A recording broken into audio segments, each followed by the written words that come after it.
Darker Pastures is a prairie gothic horror anthology and contains scenes and themes which some listeners may find distressing. For specific content warnings, please always be sure to check the episode notes and listen at your own discretion. Thank you for tuning in. I hope you enjoy today's humbly hideous offering.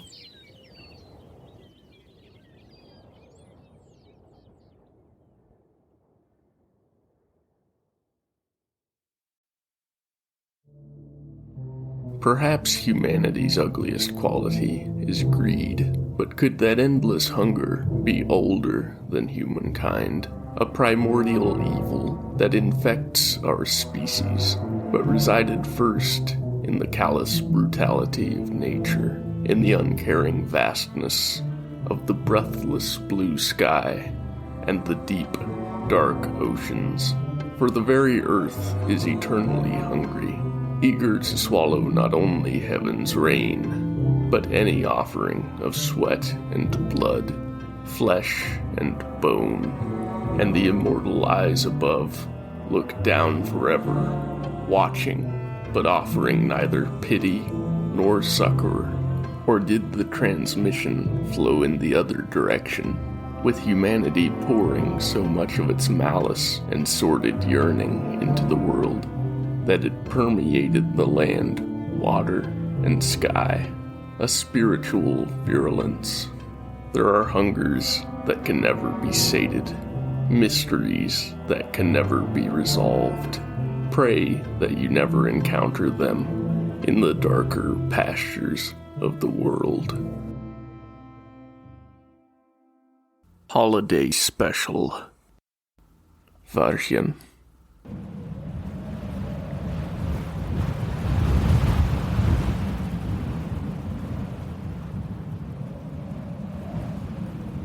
The December wind blows sharply, biting at Mateus's flesh through his shirt and jacket.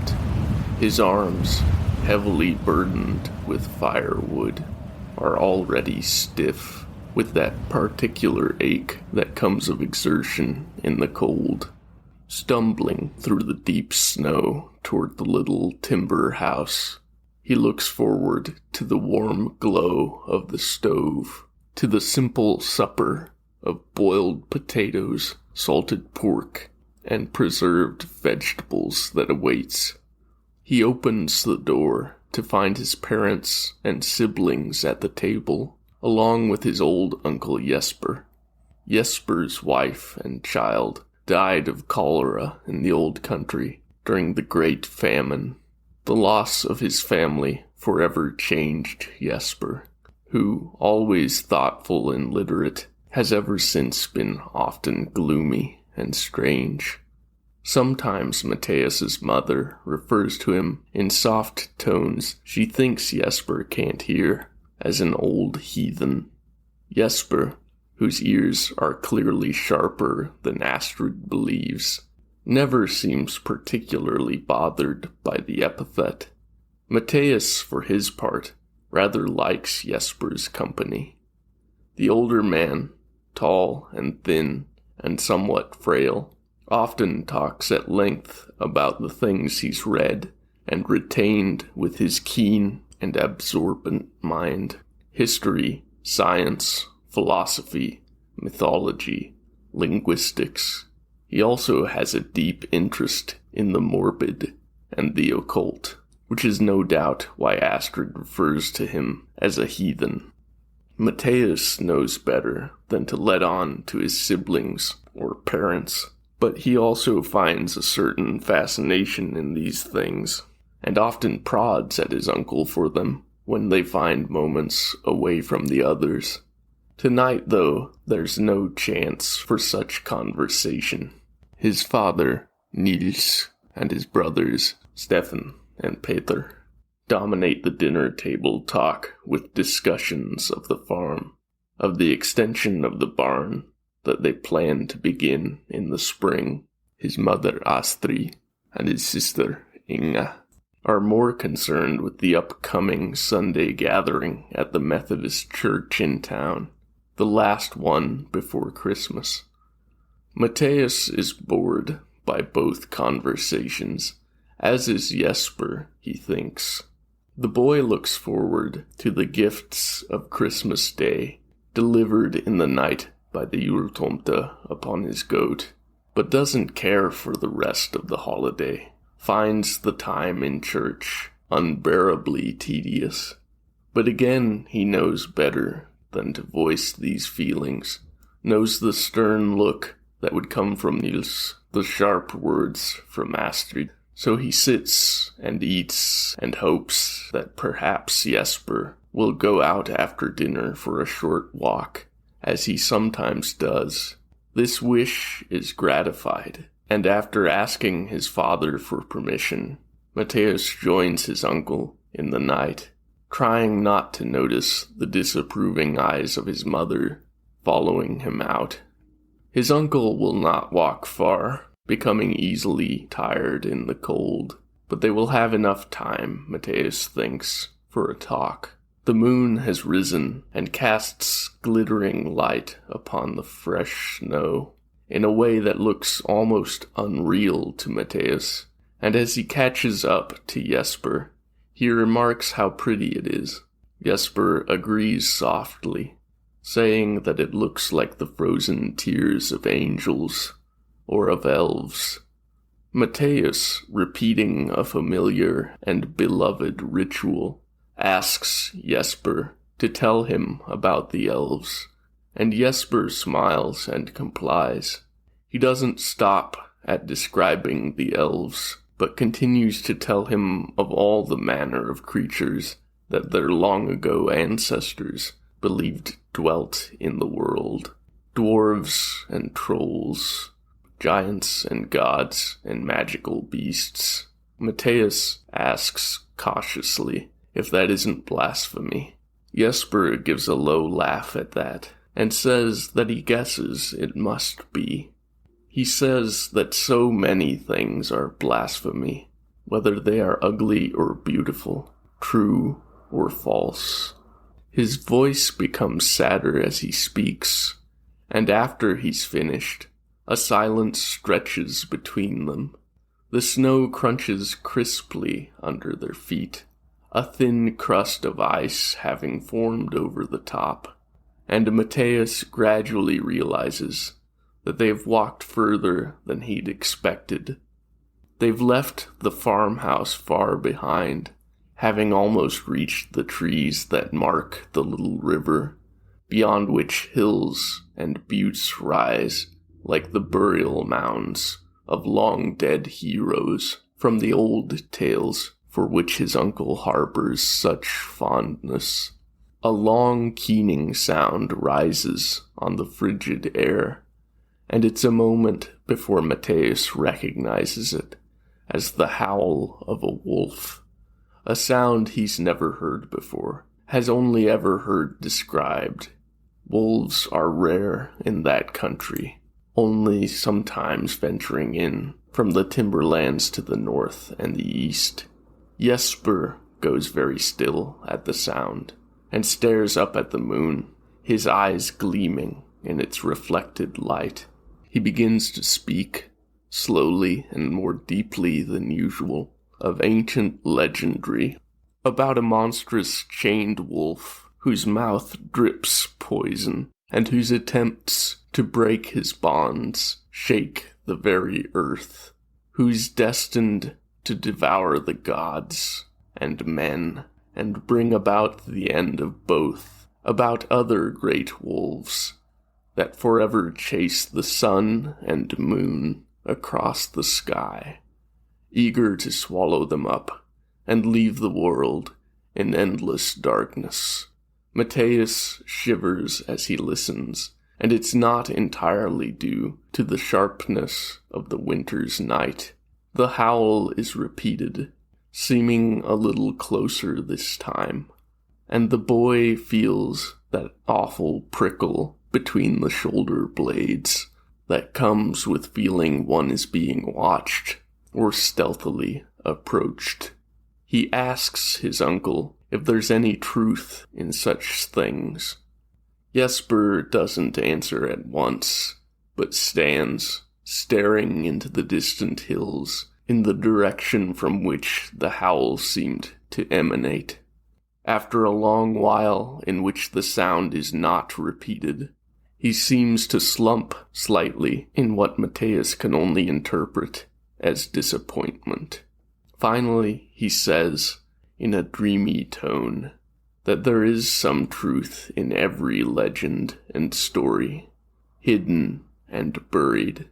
There's a pause, and then Jesper goes on, saying that the wolf is ever hungry, his belly never full, no matter how much he gorges himself, and that such insatiable appetites are the truest evil in the world, that they can devour the very souls of men and nations.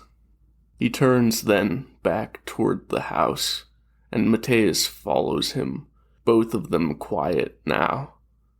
A cloud passes over the moon, and the snow becomes a dark blue, very faintly glowing under the velvet black sky. Turning his uncle's words over in his head, Matthias feels that there's some important lesson in them, some deep meaning that he cannot quite grasp. All the way back, the boy keeps his ears pricked for any sign of that voice in the darkness, and once he thinks he perhaps hears it, but cannot be certain it is not merely the wind. Over chores the next day, his gaze keeps drifting toward the hills. Under the sun, he cannot help but perceive something in them that he's never before noticed. Their outline reminds him of pictures he's seen in woodcut illustrations, of the stuffed and mounted skin on display in the general store in town, the one that has always so unsettled him. It looks like a titanic, crouching wolf. After chores, as he and his siblings undertake the 2-mile walk to the abandoned homestead shanty that now serves as the local schoolhouse, Matthias keeps looking over his shoulder at the shape in the hills. He cannot shake the impression that it's watching him, patiently malevolent, implacable. All through the day's lessons, he keeps glancing out the window toward the hills, dreading each time that there will be some sinister change in the view, but too preoccupied not to look. It's only after the schoolmarm slaps his little desk and tells him to mind her that he stops, but he can feel an unpleasant tugging sensation in his stomach that will not relent. So when the break at noon comes, and the other children play or eat their packed lunches, he stands in the sun and stares at the hills, the snow melting and pooling around his feet. Inga asks him what's wrong, if he's sick. Matthias shakes his head, but offers no explanation, not daring to let word be carried back to his parents of his imaginings, or of the previous night's conversation. He knows that they'll blame Jesper, and he doesn't want to make trouble for his uncle. Inga shrugs and tells him that he's an odd duck, an expression she's picked up from one of the other students and of which she's overly fond, and leaves him to his morbid vigil. As the nooning hour comes to a close, he pulls out the cloth-wrapped slices of bread and cheese that his mother packed for his lunch, nibbles at them, but finds his appetite is spoiled. When they walk home in the mid-afternoon, the dusk already fast approaching, He can't escape the view. With shadows deepening in the hollows, contrasting sharply with a few lingering patches of snow, the visual impression is even starker than it was in the morning. And, he thinks, it looks like the wolf is grinning at him now. Saturday morning greets them with a thick blanket of fresh snow, more than half a foot deep. When the children have finished their daily chores, their parents allow them a few hours of play in the afternoon, requiring only that they be home before dark. Inga and the older boys all decide that they want to take the sled into the hills and play, an idea which Mateus protests feebly and soon realizes that it's futile. As they trudge through the snow, Peter dragging the sled behind them, Mateus strains for any sound out of place, but once more can discern nothing beneath the moaning howl of the cold wind. Despite their warm clothes, the children all begin to sniffle, their cheeks and noses reddened by the chill. Halfway to the hills, Inga begins to complain that she's frozen through. Opportunistically, Mateus agrees with her, and again says that they should go back and find another way to spend the afternoon, arguing that the hills are too far away, and that making the long walk there will only shorten their all-too-rare time for play. Stefan and Peter begin to mock him in a sing-song voice, calling him a delicate flower, and then a little rabbit, scared of every shadow. Even Inga joins in, and finally Mateus says that he doesn't want to play with them anyway, and begins to walk home alone. The jeers of his siblings ring in his ears all the way back, long after they've been swallowed by the wind. His mother frowns when he walks through the door, asks him why he isn't with the other children. Not wanting to explain, he lies and says he isn't feeling too well, says that he just wants to go to bed. His mother makes him drink something hot and vile tasting, which she says will stave off illness, and then tucks him in fretfully. After she's gone, Mateus almost feels guilty for his deception, and then, watching the day fade through the single small window in the cramped bedroom he shares with his siblings, he grows bored and restless, and regrets his rash decision. A half-hour later, when he hears the door smash open and Inga's breathless cry that Peter's hurt, he sits upright, his heart thundering in his chest. And then, through the small glass panes, he hears the throaty song he has so long dreaded. As they lay Peter in the frore earth, all of them dressed in the somber, colorless clothes they usually only wear to church, Mateus can only think that he is alone in understanding.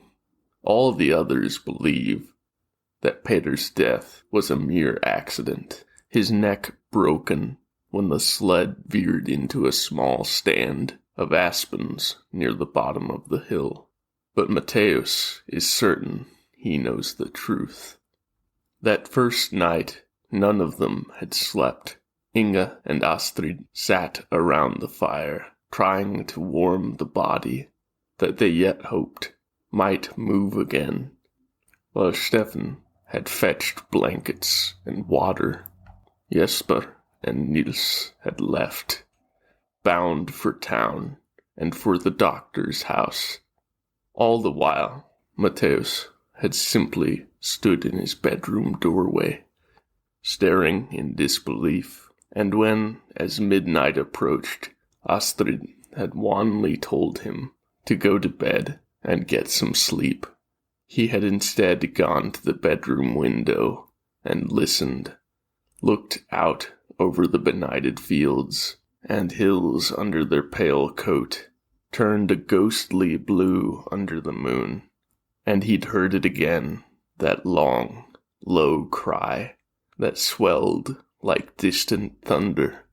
Hearing it, he had known that the great devourer howled in triumph, having caught and eaten the soul it hunted. This is what Matthäus thinks as they fill the grave, as they hide the broken body that seems so much smaller in death under the unkind soil.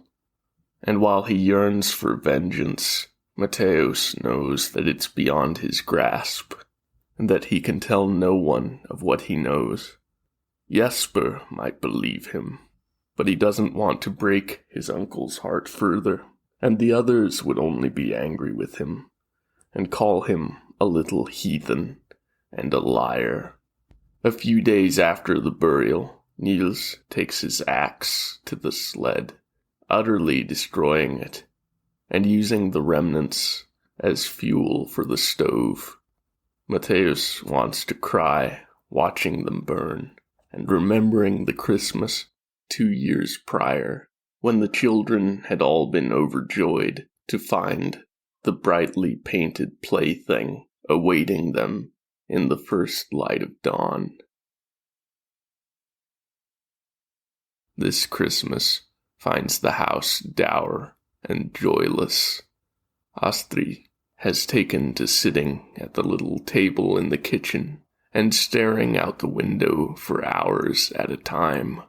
Niels has thrown himself into the daily chores and winter work, never able to rest, and seldom speaking a word. Stefan is gloomy and cruel, often striking out at his younger siblings with the slightest provocation, and facing no rebuke from the parents who are often absent in either body or spirit. Inga often hides in the bedroom, crying when she thinks no one can see or hear her. Uncle Jesper has taken to walking far and late into the night, despite the occasional protest from Astrid, when she's present enough to notice. And, true to her warnings, Jesper does seem to grow thinner and paler by the day, and develops a cough that lingers. Sometimes Matthäus tries to join his uncle, and though the older man does nothing to stop him, he's silent and hardly seems to notice his nephew's presence. And so Matthäus finds himself very much alone that Yuletide, even when he is in the company of others, perhaps even most so then. As they sit to supper the night before Christmas Eve, Jesper begins to speak, softly and strangely, of how, long ago, it was Odin who rode on Midwinter's night. Astrid tells him to hush, her voice quiet, but with a subtle edge. Jesper continues, as though he hasn't heard her, talks of how Odin was a strange god, a god of death and war and magic, a god who marshaled strength to fight against a fate he knew could never be averted. And, chuckling grimly, Jesper says that perhaps those ignorant old pagans knew far more of life than their foolish descendants, who hope for joy that can never last, who love a god who is distant and invisible, and still every bit as cruel as the elder deities, for all the talk of his endless love. Astrid slaps the table loudly, and Jesper looks up, slowly. Tears glisten in both their eyes. Jesper looks down and says nothing more throughout the meal. The next day, they all go to church, to spend the evening in prayer and worship. But all through the Christmas service, Matthäus notices the barely concealed looks of pity from their neighbors and fellow worshippers. And once, Jesper and he share a silent look, and the older man smiles faintly and squeezes his hand. The next morning, the first Christmas morning, without Peter's loud laughter, Jesper is too weak to rise from his bed. The cough in his chest sounds like it rattles his very bones. So instead of opening their stockings stuffed with rare candied fruits and nuts, and perhaps a few coins or a single small toy, Stefan, Inga, and Matthäus join their parents in tending to Jesper, in fetching the doctor, in seeing to the endless work of the prairie homestead, and, as Matthäus lies awake in the night, listening to the racks of his uncle's frail body, he thinks he hears something else, a wet snuffling and hungry panting, somewhere just outside his little window. The sound of a great tongue licking over a long, terrible muzzle. The short days are dark in the following weeks, the heavy curtain of the iron-hued clouds never shifting. A cold draught moans unrelentingly from the north, pushing the snow into high, long drifts that are flecked blackly with wind-blown dirt. Jesper grows weaker and weaker, stops eating. His coughing fits are so long and violent that sometimes Matthäus thinks that the thin man's bones must break with their savage force. One day, Matthäus is helping his mother to try and coax Jesper into eating at least a little of the broth and bread she has made. The ailing man waves the food away with gentle words that are nevertheless absolute. Matthäus thinks, looking back and forth between the two adults, that his mother looks as pale and spent as Jesper.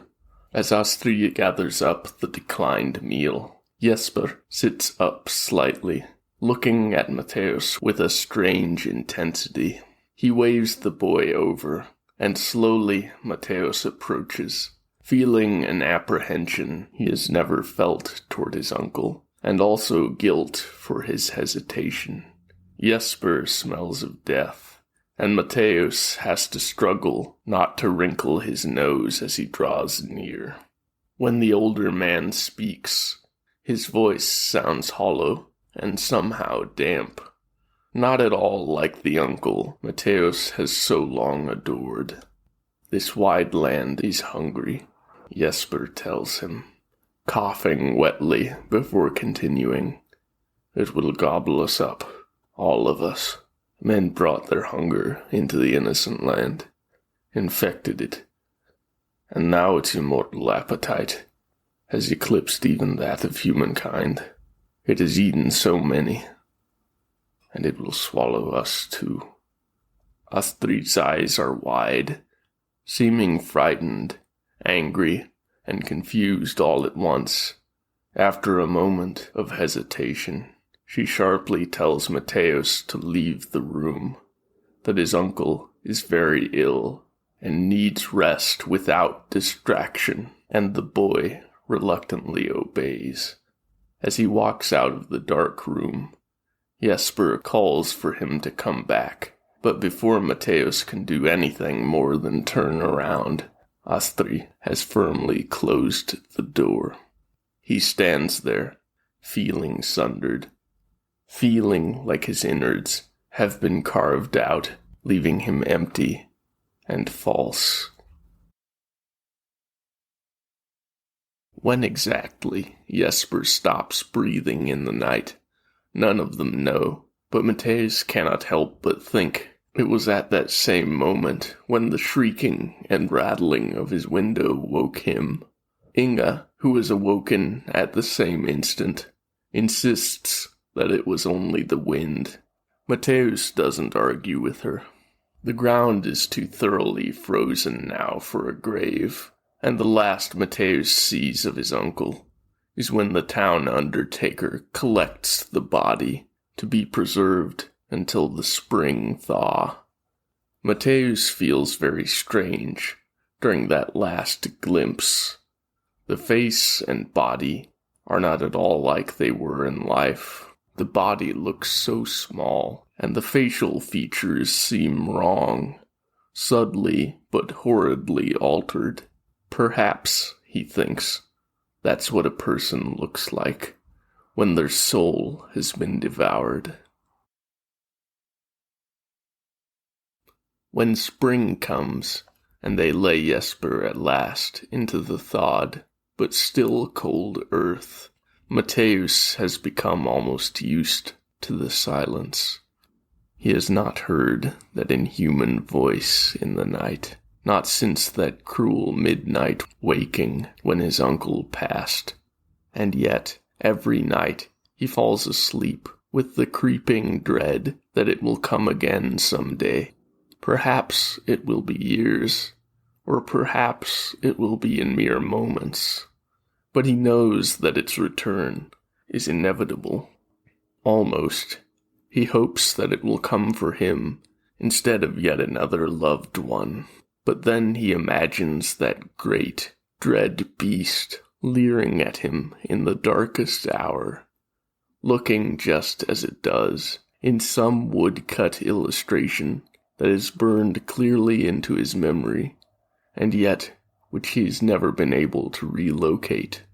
Its fur black and shaggy, its mouth, which his imagination has painted scarlet, wide and with a long, lolling tongue, and horrifically oversized fangs, the eyes narrow and piercing and full of malignity.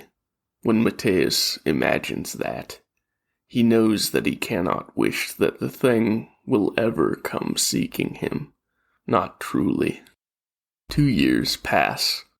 Stefan and Mateusz, both taller and stronger, take on more of the arduous farm labor as Niels' back bends, as his hands stiffen and his knuckles grow thick and painful. Still, from both pride and necessity, Niels insists on working the fields.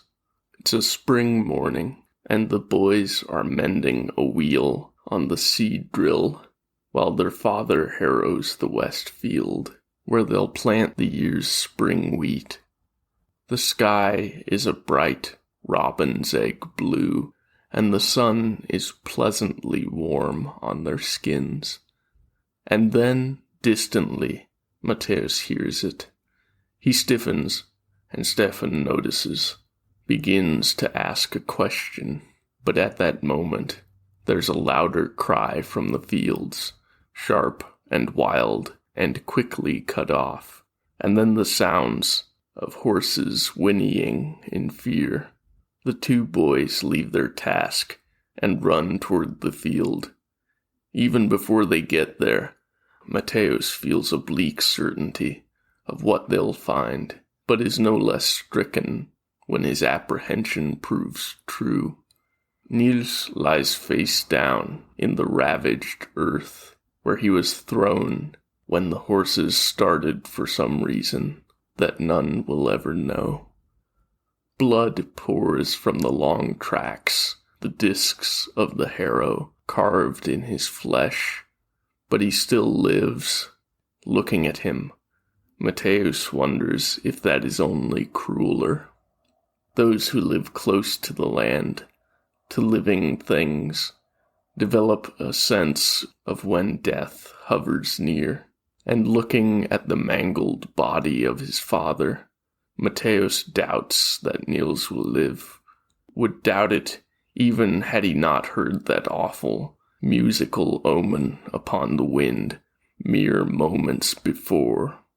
Still, when Stefan shouts for him to run to the house, and fetch their mother, and then to collect the doctor. He obeys. It's a full day and a half before Niels, breathing raggedly, finally lies still.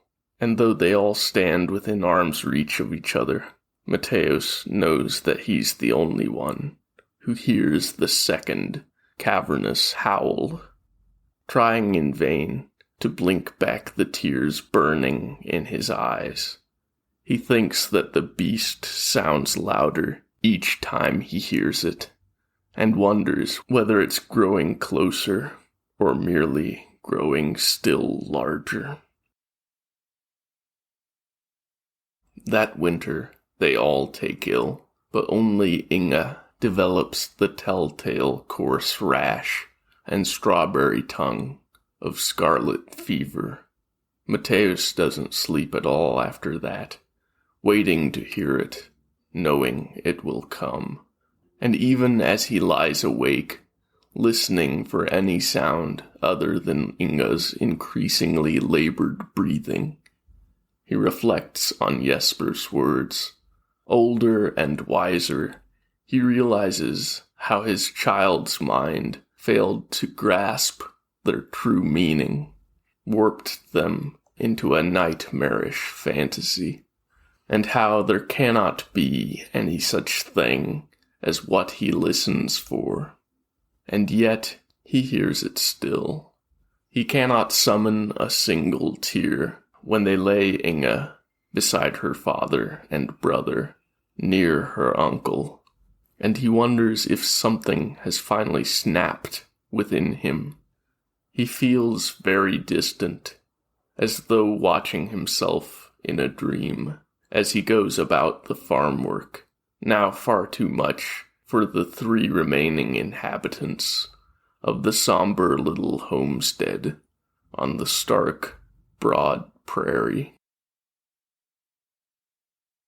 They stagger on through that next year, dreary and hardly exchanging any words beyond those necessary to see to their daily tasks. The work has grown too heavy for only 2 boys and their aging mother, and though their nearest neighbors come to help from time to time, they fall ever further behind in the cycle of plowing, sowing, reaping, and threshing, in taking care of the pigs and chickens, milk cow and horses. And then, after a trip to town to buy provisions for the coming winter, Stefan begins to talk at the supper table of joining the army, of going west to fight the last of the Indians before they are all gone. Hearing this, Matthäus cannot help but muse aloud what an ugly thing it is to think of a people vanishing from the world and want only to spill their blood. Stefan rises in a bloodless rage, kicks over a chair, and leaves the house. Astrid says nothing. The hollows of her eyes are dark and haunted, like her heart. The 2 of them sit in silence, waiting for Stefan's return, even though it may never come. Matthäus hears the great wolf twice more. He and Stefan are returning to the house at the end of a long day of putting up hay in the east field. His older brother has not spoken to him for 3 days, since that outburst at the supper table, but he remains and continues to help silently with the work. The evening is chilly, and Matthäus is looking forward to the warmth of the house as the setting sun paints the western sky in fiery gold and bruised purple. But the house is dark and empty when they reach it, and no answer comes when they call to their mother. Breaking his silence, Stefan tells him to check the barn while he goes to the chicken coop. They've barely made it out of the house when they hear a faint snapping, creaking sound from the direction of the barn, the one whose extension was never finished. And that is when Mateus hears the howl, loud and long and triumphant, reverberating off the hills and plains like the trumpets around Jericho. Stefan asks him what that was, and Mateus doesn't know if his brother has finally heard the lupine phantom, or if he means the fainter sound from the barn. When they find their mother hanging from a rafter in the barn, Stefan is quick to cut her down, and Mateus catches her and lowers her slack weight to the floor as gently as he's able. She's still warm to the touch, and for a moment Mateus lets the merciless flower of hope blossom in his heart. But she doesn't stir, doesn't breathe, and before long her flesh cools under their fingers. They lay her gently in the house that night, and in the morning the boys bury her themselves, seeking no help from the undertaker or the preacher in town, or even from their neighbors. For the next 4 days, the two of them idle around the homestead, listless, their insides as pale and cold as their mother's face that grim morning of the lonely burial. When, at last, Stefan says flatly that he's taking the younger of the 2 horses and leaving, going west, Mateus nods slowly, as though he's known that all along. And perhaps, he thinks, he has. It seems to him that he should be able to find some words for his brother and last living family member, some heartfelt parting or meaningful advice, even a plea to stay and build some future together. But it is as though his soul and mind have frozen. Not a single syllable rises up his throat. No whisper passes through his lips. And the next morning, as he watches Stefan saddle the horse and ride away, seeming insect small as he recedes into the distance and is dwarfed by the illimitable skies and the ocean of grass and grain, he hears, for the last time, that resounding song that has devoured not only the souls of his dead loved ones, but his own living one. And Mateus knows that he and his brother will never cross paths again.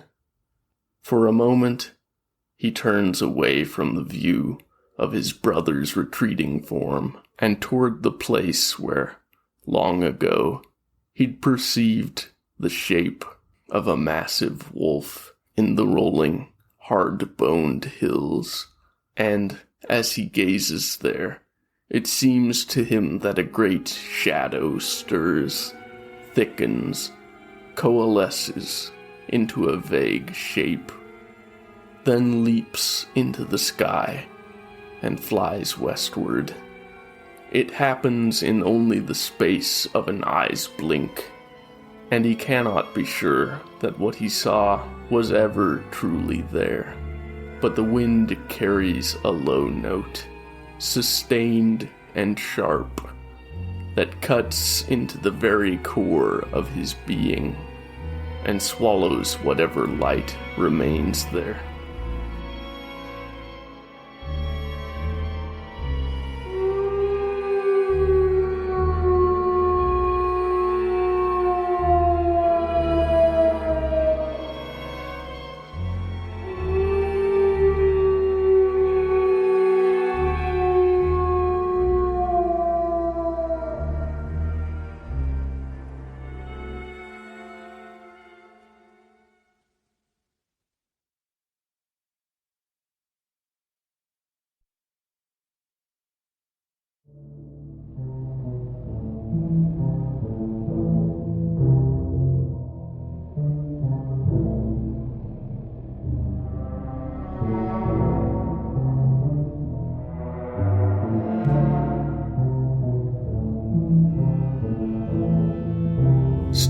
Narration and arrangement by Lars Mollevand.